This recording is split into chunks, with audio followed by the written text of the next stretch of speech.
ഈമാനില്ലാതെ മരിച്ചു പോവാനുള്ള സാധ്യതകളുള്ള തെറ്റുകുറ്റങ്ങൾ എണ്ണുമ്പോൾ എട്ടാമത്തത് അൽ ഇസ്റാറു അലാ ഫിഅലിൻ മൻഹീൻ അൻഹു. ഇസ്ലാം നിരോധിച്ച കാര്യം സ്ഥിരമായി ഒരാൾ ജീവിതത്തിൽ ചെയ്താൽ മിക്കവാറും അയാൾ മരിക്കുമ്പോൾ അല്ലാഹു പിടികൂടും. സിയമ അൽ ഖംറു, പ്രത്യേകിച്ച് കള്ളുകുടി പോലെ, ലഹരി ഉപയോഗം പോലെ അയാളുടെ ആഖിബത്ത് മോശമാവാനുള്ള സാധ്യത കൂടുതലാണ്. ഈ വിഷയത്തിൽ തന്നെ കിതാബുണ്ട്.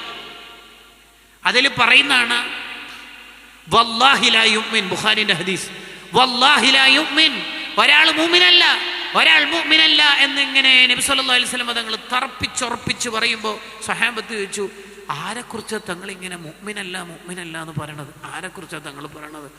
അതിന് തങ്ങൾ മറുപടി, തൻ്റെ അയൽവാസിക്ക് ഇയാളെ കാണുമ്പോൾ നിർഭയത്വമില്ല എന്ന് പറഞ്ഞ പേടിയുണ്ട്.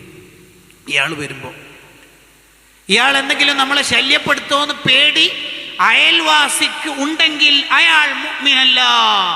അയൽവാസിയല്ല എടുക്കട്ടെ, കള്ളുകൂടി എൻ്റെ ഭാര്യക്ക് സമാധാനത്തോടെ ജീവിക്കാൻ പറ്റുമോ?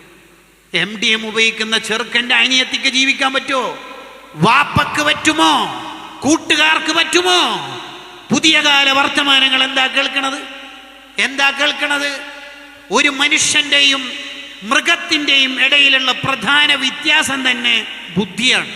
ആ ബുദ്ധിയെ ഇല്ലാതാക്കുന്നതല്ലേ മോനെ കള്ളും ലഹരിയും, അതെന്ത് പേരിട്ട് വിളിച്ചാലും. ഇബ്നു റജബുൽ ഹംബലി തങ്ങളുടെ ദമ്മുൽ ഖംർ എന്ന കിതാബിൽ ചോദിക്കുന്ന ഒരു ചോദ്യം അത്. ഇസ്ലാം ഹറാമാക്കലോ ഹറാമാക്കാതിരിക്കലൊക്കെ അടുക്കട്ടെ, നിനക്ക് മൃഗത്തിൽ നിന്ന് വേർതിരിയാനുള്ള ഏറ്റവും നല്ല ക്വാളിറ്റി ആയിട്ട് അല്ലാഹ് തന്ന ബുദ്ധിയെ ഡിലീറ്റ് ആക്കണ പരിപാടിയല്ലേ ഈ മദ്യപാനം അല്ലെങ്കിൽ ലഹരി ഉപയോഗം? അത് തന്നെ മതിയില്ലേ നിനക്കത് തെറ്റാണെന്ന് ബോധ്യപ്പെടാൻ? അള്ളാഹു നമ്മളെയും മക്കളെയൊക്കെ കാത്തുരക്ഷിക്കട്ടെ.